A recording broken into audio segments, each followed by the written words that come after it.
Request మాత్రమే ఏంటంటే ఒకవేళ ఇప్పుడు వాళ్ళకి ఏదైనా సభ్యత్వం ఇవ్వాలి అని అనుకుంటే కండిషన్ పెట్టైనా వాళ్ళకి ఇచ్చి మళ్ళీ మీ మీద ఎలిగేషన్స్ ఏమన్నా లేకపోతే కొద్ది సమస్యలు ఉన్నా ప్రెస్ క్లబ్ సభ్యత్వం తొలగిస్తామని ఏదైనా ఒక కండిషన్ పెట్టి వాళ్ళు కూడా తీసుకుని గౌరవిస్తే బాగుంటుంది.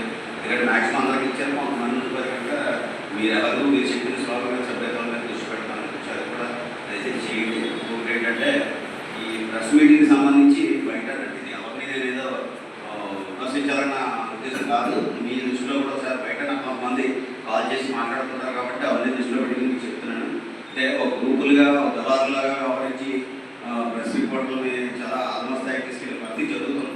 వాళ్ళు ఏదో ఇస్తే తీసుకోవడం లేదు, మీరు ఎదిగా కూడా చెప్పి ఫైట్ చేసి చాలా దగ్గరైన పరిస్థితి జరుగుతుంది. దాన్ని కూడా మీరు ఎలాగా కష్టాలు చేయగలిగిన దృష్టి పెట్టండి. పోతే మా ప్రసాద్ గారు నేను వీడియో పుస్తకంలో ఆయన నాకు ఏమి తెలియదు, ఆయన చాలా సపోర్ట్ చేసేవాడు. పెద్ద నాకన్నా సీనియర్ కాబట్టి నేను ప్రత్యేకంగా ఆయన గౌరవిస్తూ శుభాకాంక్షలు తెలియజేస్తాను. ఈ రెండు విషయాల మీద మీరు దృష్టి పెట్టండి. అలాగే ఈ సంఘాలకు అతీతమైనప్పటికీ సంఘాల సలహాలు అవి కూడా మీరు తీసుకుంటే బాగుంటుంది అనుకున్న రిక్వెస్ట్. అలాంటి ఉద్దేశం ఏదైనా కలిగినప్పుడు ఆంధ్రప్రదేశ్ వర్కింగ్ జర్నలిస్ట్ ఫెడరేషన్కి మమ్మల్ని కూడా గుర్తించండి, మమ్మల్ని కూడా పిలవండి. అందులో మేము భాగస్వాములు అవుతాం. మీరు జర్నలిస్టులకి ఏదైనా చేయాలన్న పరిస్థితి వచ్చినప్పుడు మా సహాయం కూడా మేము చేస్తాం. ఎంతో కొంత మా స్థాయికి తగ్గట్టు మా పట్టణ ఇవన్నీ కొంచెం పరిగణలో తీసుకొని మీరు అన్నింటినీ అధిగమించి ఒక సరికొత్త విధానాన్ని తీసుకొస్తారని ఆశిస్తూ అందరికీ సభాముఖంగా శుభాకాంక్షలు. థ్యాంక్ యూ వెరీ మచ్ సారథి గారు అండ్ గోపి గారు. అలాగే ప్రజలు గారు రాలేదు, వారికి కూడా నా ప్రత్యేక శుభాకాంక్షలు అండి. Thank you very much. అలాగే యాక్చువల్గా ప్రజలు గారికి ఇద్దామని ఒక గారు తీసుకొచ్చాను, ఆయన రాలేదు కనుక ప్రెసిడెంట్గా మీకు అందజేస్తాను. ఓకేనండి, థ్యాంక్ యూ అండి.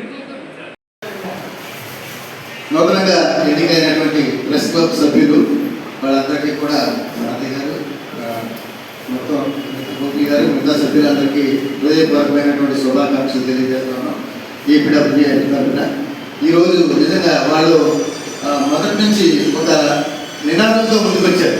ఏంటంటే మార్పు మార్పు మార్పు కోసం, మార్పు కోసం గ్రూపు, మార్పు కోసమే మనం, మార్పు కోసం అందరితో అనే నినాదంతో ముందుకొచ్చి మార్పు శ్రీకారం చుట్టారు. ఆ మార్పు నిజంగా మార్పుకి శుభం పలికింది. ఈ శుభంలో అంటే అందరికీ సంబంధించిన విషయం ఒకటి చెప్పాలని అనుకుంటున్నాను. అంటే మేము కూడా ఆ మార్పులో భాగస్తులే. ఎందుకంటే మార్పుకి వాళ్ళు మార్పు అనుకుంటూ ముందుకొచ్చారు. ఈ మార్పుకి వ్యతిరేకంగా వేరే 3 గ్రూపులు పోటీ చేసినప్పటికీ మేము కూడా అదే మార్పు కావాలని కోరుకుంటూ ముందుకొచ్చిన నేపథ్యంలోనే ముందు ఏదైతే మార్పు మరి ముందు నుండి ఆ నినాదంతో ముందుకొచ్చారో వాళ్ళ మార్పుకి మార్గం సుగమమైంది. ఎందుకంటే మేము లేకపోతే వేరేగా ఉండదు. ఇది మాత్రం వాస్తవం. ఎవరు అంగీకరించినా అంగీకరించకపోయినా.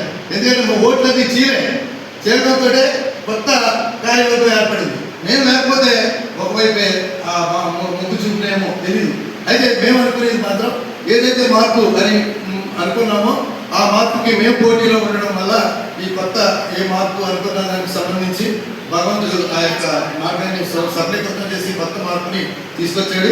ఈ కొత్త సభ్యులందరూ ఒకే దృక్పథంతో ఎలక్షన్ ముందు మనందరం కూడా వేరు కానీ ఎలక్షన్ అయిన తర్వాత మనందరం ఒక కుటుంబ సభ్యులం కనుక ఈ కుటుంబ సభ్యులందరూ సంక్షేమం ఏదైతే మనం ఎలక్షన్ ముందు ఏదైతే కొన్ని రకాలైనటువంటి ఇబ్బందులు ఉన్నాయని మనం అనుకున్నామో దానికోసం మార్పు కోసం ఏ రకంగా మనం ప్రయత్నం చేశామో ఆ మార్పుని మీరు తీసుకురావాలని నేను మనస్ఫూర్తిగా కోరుకుంటున్నాను.